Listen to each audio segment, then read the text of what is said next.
Hi, and welcome to Feedback, episode 30.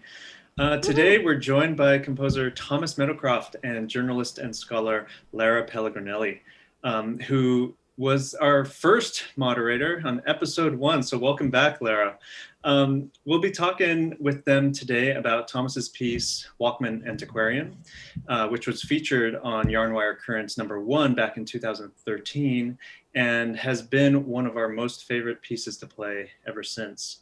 Don't forget, you can always send questions ahead of time to feedback@yarnwire.org or join the live chats on YouTube and Facebook to submit questions in real time. And we'll try and get to as many as we can, so please feel free. Thomas and Lara, we're really excited that you're both available to talk today, so it's great to see you, Lara, with that, I'll pass it over to you. Thank you so much, Russell. Hello, I'm Lara Pellegrinelli. I'm the commission writer for the Composer Portrait series at Miller Theater and a contributor to NPR Music. And like Russell said, I had the pleasure of hosting the very first Feedback episode. It was back in August, and it kicked off their 15th anniversary year. It seems like such a long time ago now, right? It does. Yeah. I mean, I can't believe it's episode 30. And I want to say, first of all, well done. And with that, I'll introduce the members of the ensemble, the amazing musicians who've managed to pull this off over the last 5 months. And they are pianist Laura Barger, pianist Ning Yu, percussionist Ian Antonio, and the aforementioned percussionist Russell Greenberg. And that brings us to Thomas Meadowcroft, who was commissioned to create Walkman Antiquarian for the ensemble, I think in 2013. And Thomas is a Berlin-based Australian composer whose work examines cultural memories and addresses social and political economies. Thank you so much for joining us. Thank you very much for having me. You're welcome. Wherever we are. Wherever we are, right? Yeah. And I thought maybe we could start, since I did the first episode, now it's the 30th episode. I just want to ask, how is everyone doing? I mean, because we're in I'm a writer, and we writers would call this maybe the long middle, right? We're not at the beginning of a crisis anymore, and we're not quite at the end. And these have, at least for me, I feel like they've been some long days. And so I just wanted to check in and see how everyone is. Yeah, doing okay. I feel like not too much has changed, but the whole world has changed. It keeps changing by the day and by the country. But I will say, when we embarked on this project, there was not much to do musically necessarily, and there might not still be right now. And so I'm really grateful that everyone so far has taken the time to hang out and chat. And it's really nice to see, my bandmates on a pretty regular basis, even though we're not able to, do much music making in person. So, it's a silver lining of it all is that, reconnecting with a lot of people. Time definitely feels both very fast and slow at the same time. And I think it's, the only measurable days that I have very clearly stated in my mind is Tuesday and Thursdays when we meet together. So you've created some routine for each other, which seems like Absolutely. a really good thing to do at this period in time. Yeah. What about you? For you, Thomas, you're in Berlin right now. It's nighttime there. What's it been like the last few months? I agree with Ning. I find it a problem of speed, this COVID skullduggery. I mean, obviously one doesn't want to get sick, but when one's healthy and living within the pandemic, it's tricky because the world's not moving at normally the world moves at its own speed and then you calibrate your own speed to the world, whether that's fast or slow. But when you don't know how fast the world's going, then it's hard to get traction in all kinds of ways. So, it's an odd experience of time flow, both daily, weekly, monthly, which I guess is interesting for composer types, given that we also juggle around with time. So, yeah. I was going to ask you, are you at a place where your work is in stasis, or are you preparing for things that you just have to imagine will happen a few months or even a few years from now? Yeah, I've tried to plug some gaps by doing some COVID-safe activities like electronic music, and also at the beginning of the year I had some projects, some commissions lined up. So, and as a composer, it's a fairly solitary activity anyway. So you're at home working, and then you go out and work with people then in a certain period, and then go back to the garret. So it wasn't a major effect in that sense when the pandemic started in March, but it's slowly getting a bit wobblier somehow, sort of existentially, financially, socially, culturally. Yada yada yada. I've never actually heard electronic music is being labeled as COVID safe. Well, at least the production. It's not. I'm not making techno music. I'm talking about the production of it in a DIY studio. Well, maybe it's COVID proof in terms of trying to, line up the ducks with the funding for it. Yeah. So Walkman Antiquarian, right? 2013. What was the starting point for this piece? How did it originate? I watched some of episodes 1 through 29, so I was preparing myself to get a sense of like what the questioning style of questioning was, and so I've been trying to think back about what it was, how it came about, this piece. And I seem to remember in a purely banal, on a purely banal personal level, I remember being very broke at the time. It was late 2013 because I was waiting for this. I was doing this arrangement work for the Komische Oper in Berlin, and then the project then went over to Volksbühne. But there was this period where it was unclear because the relationship with the staff and the Komische Oper thing fell apart. So it was just in this gap, and I remember Russell approaching me about doing this piece, and I remember being sort of almost petty capitalist about it, going, right, I've got 2 weeks and I've got this amount of money and it'll pay me properly for 2 weeks and I'll do it. And in hindsight, it was probably one of the most, not that I'm not subscribing to artist suffering, please, but on the other hand, I would say it was sometimes the best work comes when you have to do it quickly and it's done at a sort of cutthroat way and in a precarious way. Now it sounds like I'm championing neoliberalism and deregulation of the labour market. But yes, so it was done quickly, I remember. And by hand. That was the last piece I wrote by hand in terms of the score. So yeah. What about on the ensemble end? Because Russell, I think you were the one who said that you had heard some of Thomas's music and you felt like you had to work with him. Well, I remember, same thing, Thomas. I go back and like think, how did these things start? Just like for each one. And I remember this was a time period like I had gone, I think, to Darmstadt, and like your music wasn't played there, but I was talking with Christian Dierstein about, stuff. We were having a lesson and he was talking, and I think Plane Moving Landfill came up as a piece, or your name came up as a composer he was interested in. And so I think I dug into your music. and heard a piece called The Great Knot, which like kind of fused some like various things that I like about music in like one piece. I was like, whoa, someone is like making some like really cool stuff that like synthesizes a lot of different things that I like. And that was really exciting. And then, you know, talking with Christian at the festival, I was like, this is cool. And found your email. I think it was, you know, somewhere on the web. Stuff was pretty easy. And then it went from there. But it really came from like this sonic affinity I felt like towards some stuff. I think there were really high pitches in that, and like some noises. And I was like, this is cool. What is doing this, you know? And we could listen to a little bit. I think Sure. Rob Cosgrove, who's working behind the scenes, can get some of the Great Knot queued up for us. Mm-hmm. And we might be able to settle into 2 or 3 minutes of the piece. Oh yeah.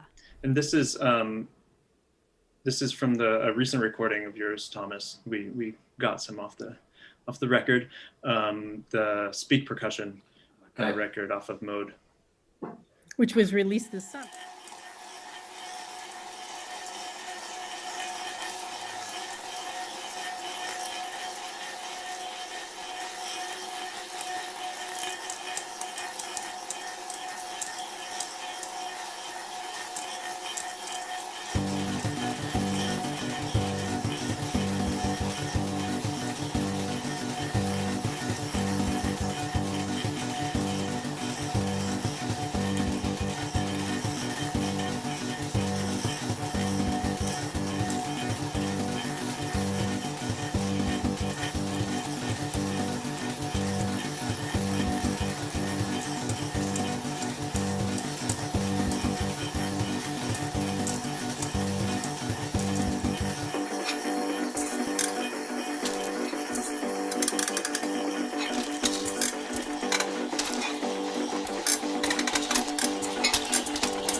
Awesome. Does anyone else want to talk about this excerpt a little bit? Russell, like remembering what it was that you felt when you first heard it. Yeah, I remember, I think Russell shared the live video of Speak Percussion playing this piece. I just remember like turning up the volume really loud at the beginning in my headphones. And then there's like really, really high pitches at the beginning of the piece and being like, oh, I should have faded it in. But yeah, it's a really, really awesome piece and has, I think, similarities between Walkman Antiquarian as well. Some of the sounds. Yeah, It's interesting to be in a piece where you can kind of literally you hear the gears turning, right? And I felt like it was almost fair to pick an excerpt out of the middle because you have so many of the amazing things in the texture in the beginning that start to come back and converge in different ways. Yeah. Well, that's that little selection is where the drum machines drop in, because it's basically an A-B form, goes 10 minutes of this high-pitched synthesizer that Ian was referencing, and then at some point the drums drop in. And that was off the back of these, that was basically a sonic image off the back of flying when you fly to Australia and you go across particularly if you come in from Los Angeles and you see sea, and then all of a sudden you get a coastline. It's very bizarre, and the whole thing shifts. And that was sort of what was in the mind of the moment when the Best drum machine drop. I think you could say it's a drop. It's a drum machine drop, using hip hop parlance. Nice. Yeah, but the drum machine, that Best I never found it on the web. I bought it at the local flea market just up the road for about $10. I assume it's some former Eastern European number, but it doesn't have a fetish. Strange enough, it's not like Moby owns it and it sells now on reverb.com for $3,000 or something. It's still just disappeared because it's such bad 8-bit quality. And I got quite enamored with that, making loops, because the Great Knot, it is table setup. And I started that work while doing theatre work on the road. Started writing that piece while doing theatre work on the road in Germany, and just setting up microphones and moving stuff on the table at night. And that's sort of how the thing came about. And then the Best drum machine ended up creeping into the piece I wrote for the Unwire guys. So it sort of it lurks in that phase, in my so-called Best Star period. When we talk about Walkman Antiquarian, right? How much is the materiality something that was part of the pre-compositional influences that led to the creation of the piece? What do you mean by materiality in that the sense? Physical objects that you were working with. If we talk about the drum machine, or we talk about some of the percussion elements, it would be interesting to know what was influencing you, looking at what you were going to compose for them. What is the backdrop? Well, it's a long, nerdy, sad story about growing up, about being a composition student in the 90s with all those big percussion scores from the 1960s. I mean, that's how I went to go and study with George Crumb, because I was enamored with his scores. And of course, this was pre-internet, so that was the only place where you could source the information, was in the quartet section of the music library. And that was de rigueur in the 1960s, right, where you had to draw a xylophone on page 2 before you get to page 3. And when I wrote the percussion sextet for home organs for the Percussion de Strasbourg in 2000, I spent don't want to exaggerate, but I did spend, I was young, a couple of weeks drawing diagrams of the percussion setup. And there's a nerdy diagram in the score that I sent to Laura, Neg, Russell and Ian. And in a way, that's a good thing in terms of understanding how players move, and then what sounds are actually possible. Because obviously, if the glockenspiel's over there, you can't reach for it if it's 3 meters on the other side of the stage. So, those things are always important in percussion, because there's a lot of choreography involved in making percussion music. And maybe we could pull doing up things. Maybe we could pull up the diagram. Oh no, you're outing me. Hey, it's in the score, right? You've really Can we good just take a look purpose. at it? Can we take a look at it? Because it seems like I was trying to put together, there you go, right? Well, it's very small on my screen, so I can't see it very well. Because I was trying to think through, right? I mean, I listened to the piece, I've watched a video of the piece, and we'll see excerpts of the piece in a moment. But in terms of the way the piece was conceived, right? So you have this setup in the round with your percussionists and samplers and your woofers and the piano, right? So how does that, spatially, how does all that work? I'm going to ask you as the composer, and then I would love for the performers to chime in on this kind of spatialized setting that they're in, and then we can see the beginning of the piece, I think. Well, we're only 20. How long into this interview? Into this conversation? 20 minutes. I'm gonna drop my first site specific. The this setup was site specific to your project, right, where we did the piece. Got it. Because it was so good, and it was, I guess Russell had told me what the setup was, so that was going to be the setup. So it wasn't going to be, and we got a good sound because we put the subwoofer under the piano and spread it. It went more kind of acousmonium. I can't remember how many loudspeakers we did, but it diffused very nicely in that space. Yeah, we should shout out to Bob Bellarue because he did all the sound for that show. Yeah, he was awesome, and I think had a lot of things to say about it. So great. Yeah, because it was important that was captured in in a good recording too. Yeah. So, Lara, to answer your question, I guess that was it. It just came from the dictates of the premiere of that space. So, but you've done it probably. Yeah. It does diffuse well. Yes. Yeah, it does lend, like it makes it has made further performances a little tricky because like the vibe of the piece that we were able to capture, with like the lighting and the dark and the reverb and the setup and everything. I feel like that's what we're shooting for every time now. And if we're placed on a proscenium stage, it's like, okay, how do we really get that intimacy, of that space? So it's a challenge. I think we've managed to overcome it, but that particular setup was just so special, I think.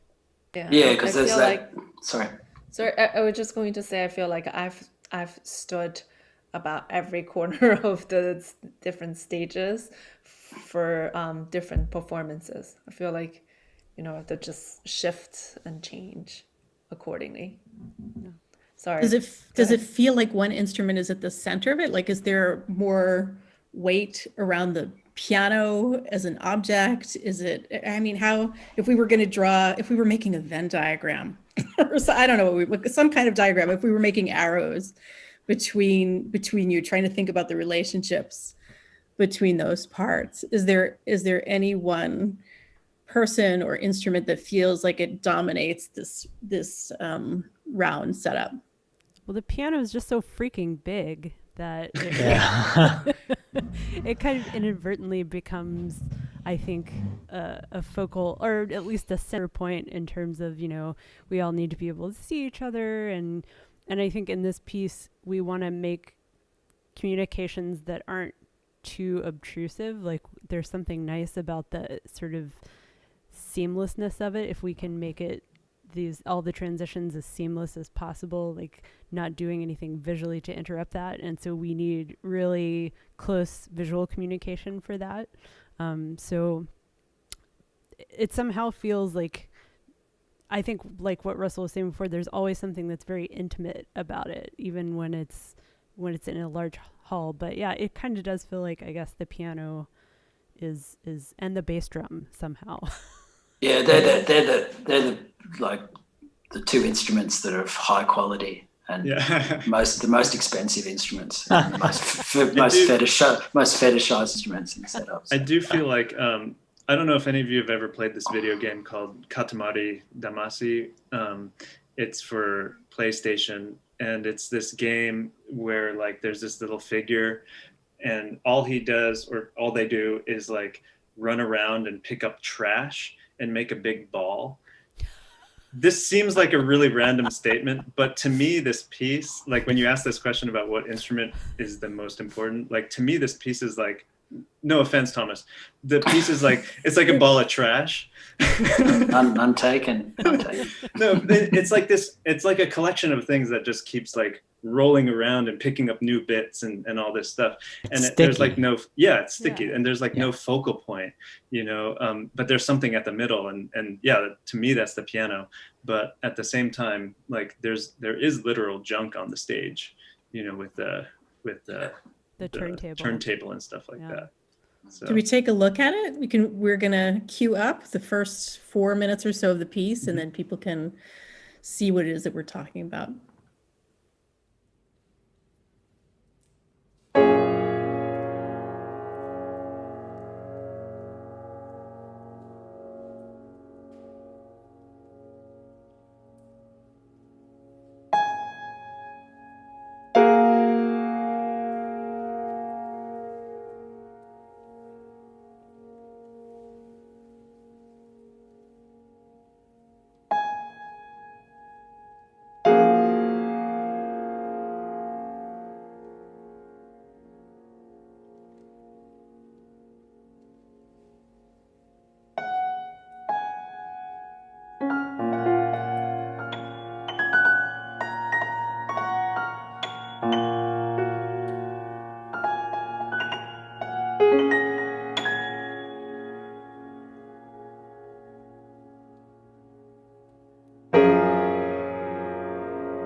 Wow. The piece is also so visually stunning. Like as a piece of performance, it's just like, I find it's really striking to watch it and see all of you in action. I think we'd Getting been back to playing that. in the piece. Like there are a lot of things that I didn't even notice because I can't see it while I'm playing my part or whatever. And it's so rich. There's so many things happening that as a performer, it's really awesome to have this document to look at. Full disclosure, Ian sometimes has forgotten the branch Tree. in I know. some performances, just saying. Because when it's winter, there's no leaves. It doesn't make Oh, sense. right. Like I'm always very concerned about that tree. Yeah, did you get a branch? I feel like I made it this like a ritual to like wait until the last possible moment to get a branch. Like, and I think at one moment I remember like running outside in the minutes before and just like ripping something off of a like decorative tree somewhere. I was really hoping we could say in this webcast that no trees were harmed in the performance of this piece. But it's not. Big Yeah. No. The big trees No. were harmed. No animals were. No animals were though. Don't. But That's it's all true. good. And Yeah. we plant another tree every time. That's true. There's an offset program. Yeah. Ian, did you use any alternative other than the tree? I vaguely have this memory of you Like using something. I don't remember. I do remember using, actually at Miller Theater, I did use like a decorative, like one of their like holiday decorations or something. It was like these white branches. They still made like a kind of like crinkly rattle sound. But yeah, it wasn't an actual tree. But yeah. So in terms of the score and the way the piece is set up, right? So Thomas, when I look at the notes, right, it says Walkman Antiquarian juxtaposes two technologies, the grand piano and the 24-key plastic sampler, right? And you have these woofers outside their cases, right, set up on drum heads and spread. It's when I read the score, right, it said there's a 5-channel output where 2 of those channels go to a PA and 3 to these woofers. And how are they placed and how does that help structure the piece?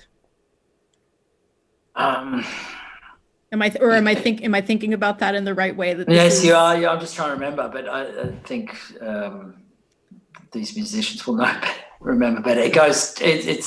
There's one. Everyone has a loudspeaker except Ning with the sampler. That's right? Yep. And then right. and it's just a sort of on-off switching thing. So whenever there's noise coming out of the loudspeakers are hooked up to the sampler, of course, rooted in all kinds of weird ways, which we finally, I think, worked out how it was meant to go. I remember that took about a year when you started performing it again.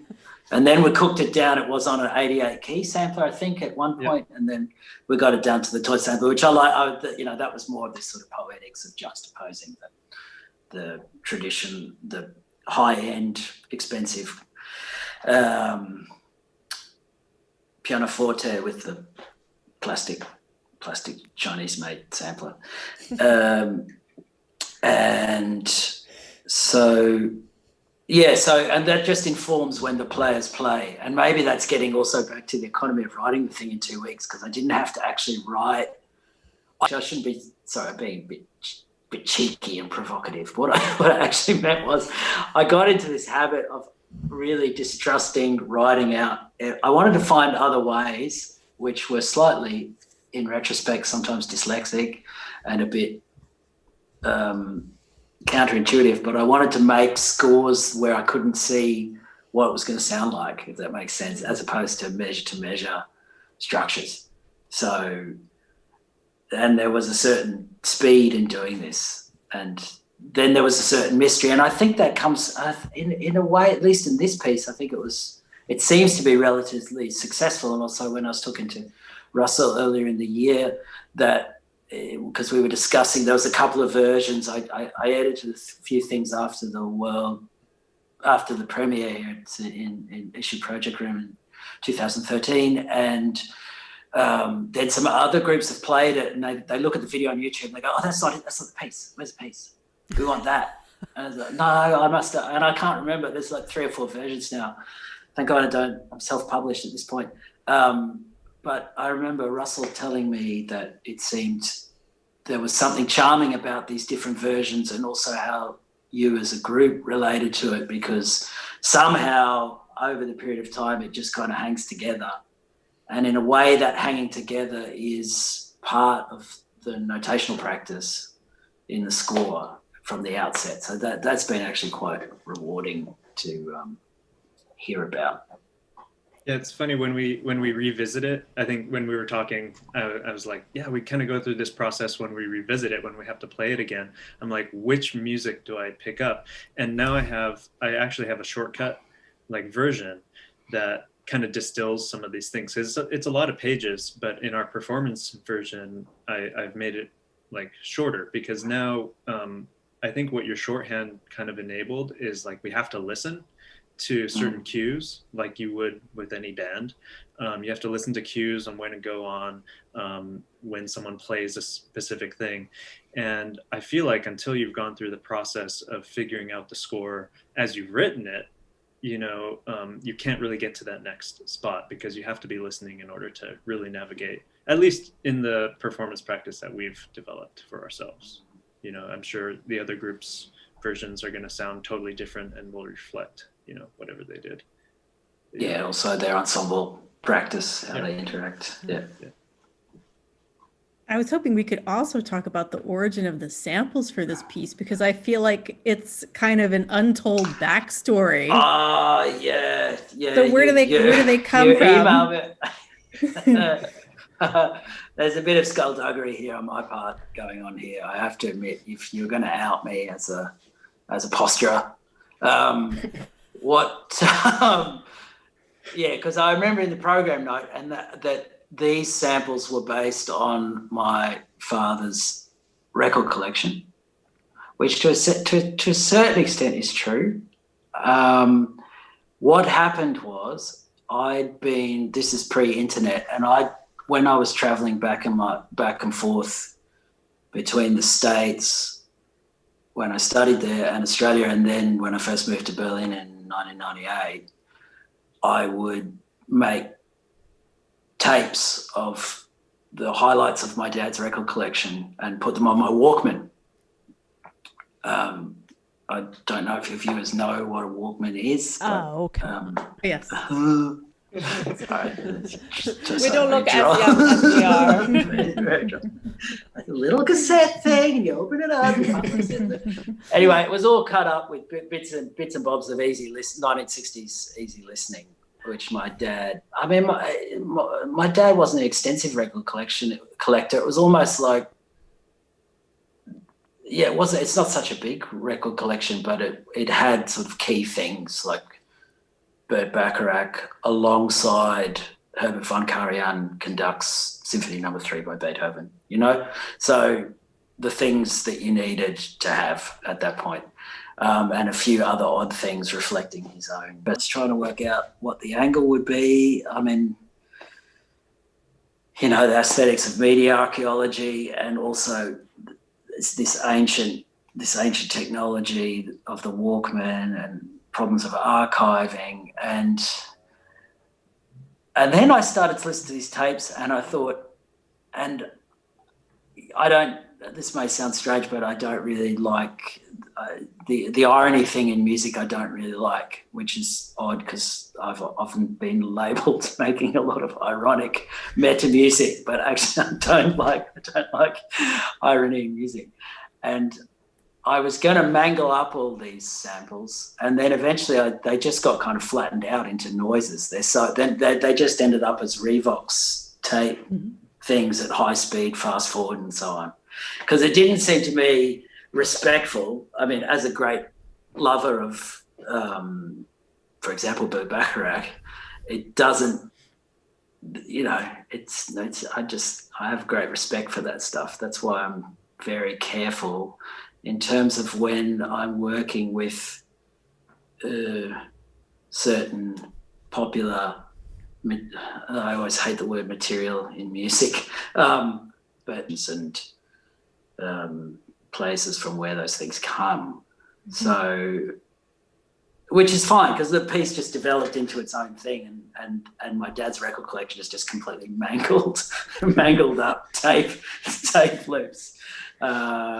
Should we see a picture of him? Well, let's put up a picture of your dad so we can see are who you we're talking requesting about. this? He might even be up having his breakfast and watching it with mum at this point. Yeah, Aw. that's not the bar in the family rumpus room. That's the local lawn bowls club.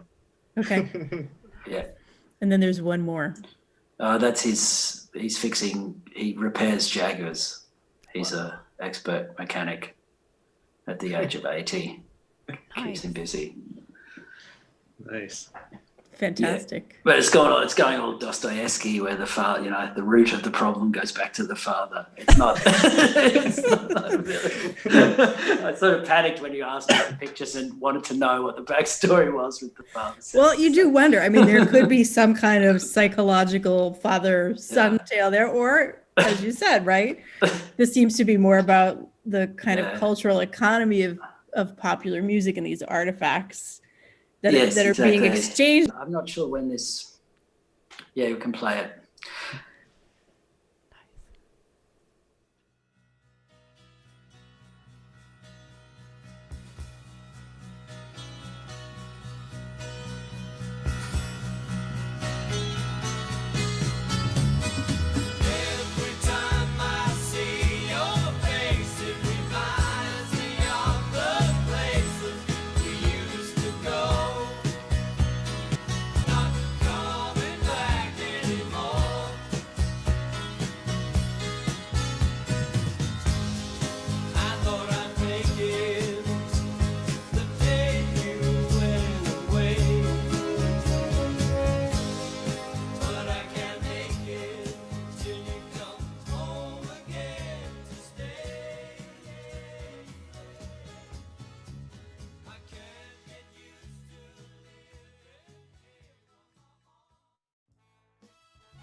Hate myself in the morning and raise a little hell tonight.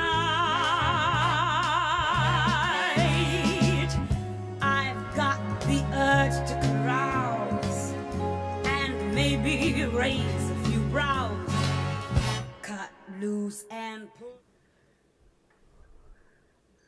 Nice. Nice. Yeah, I love that wide vibrato. Sorry? I love that wide vibrato that Shirley Bassey has. It's amazing. Yeah, it's a very specific thing. The first Welsh singer to go #1 in England. Although maybe, I think she was before Tom Jones. Yeah, and that Ringo record from 1973 is still just stunner. I mean, the personnel on that record is incredible. It's the whole who's who of early 70s session musicians. And there's that's a Jack Nitcher string arrangement, I think, on that tune. So yeah, I mean you can't micro ethical problem, I think, as a musician that we should deal with, because ultimately music's a social activity and comes from a particular social milieu and needs to work in those social spaces, so you can't just go and grab stuff. But maybe that's getting into another theme, or we can go there, I don't know. Well, it's my understanding that you may be working together again in the future. Is there anything you can say about what's coming up for Thomas Meadowcroft and Yarn Wire when performances start happening again, hopefully in the not too distant future? Yeah, maybe you could say a little something about what you're thinking, Thomas. But we've been, after we did this piece, I think we stay in touch and chat all the time, and we had such a good time with it that it's like, man, we should do something again, and this time it'll be, you know, maybe a bigger piece, maybe, you know, now that we have developed a relationship, a lot of time has gone by, you know, like what could we do together? And we've been talking about it for a long time. I feel like, and it's changed and all of that. So hopefully when things open up, we'll be ready with something new. But I don't know where you're at with it now, Thomas. So I'm not making you something bigger and better. Worse. Because it'll be the difficult second album. Fraught with disaster. Hubris. Yeah. I know. Yeah. Well, I'm going to make something. Hopefully, when the COVID disappears or is contained, and people go back into black box theatres or wherever else, then we'll do something. I think so. Yeah. Hopefully, all going well by late next year. I've been digging up some things. But I don't. Yeah, I was thinking about the George Crumb while you were talking in your first episode about music for a summer evening, and that was one of the scores that I found at the back of the library back in Brisbane, Australia. And I remember that sort of loose, you know, George lived in me, sort of resonated with me in terms of making strangely local music in that way. So maybe it's a return to something like that for your piece. I don't know, maybe something more traditional with less wires to plug in and less electronics for you to have to, and no branches, so Ian doesn't have to run off the local Christmas tree. You really got the shopping center to take us like an hour and a half to set up, but then we got it down to maybe 20 minutes. Yeah. Did you solder them? Finally? No, they're labeled. Labeled, yeah. That always helps. We could have done that to start with, but Yeah, Russell trained us. We did like a drill. Oh, he did a workshop. He's got a YouTube video now to plug in a woofer.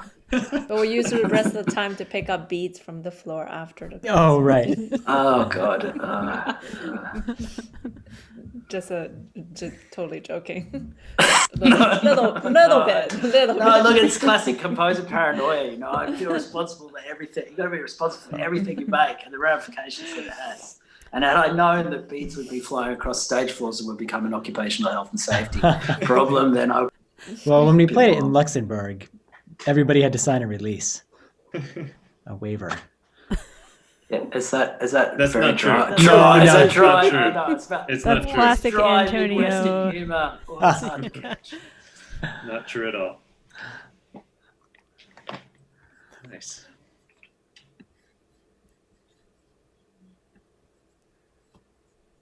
So is that where we should leave it for today? Yeah, we could leave it there. We are getting to the top of the hour, so yeah, that was amazing. Thanks everyone for being here. It's and it's really great to talk with you, Thomas and Lara.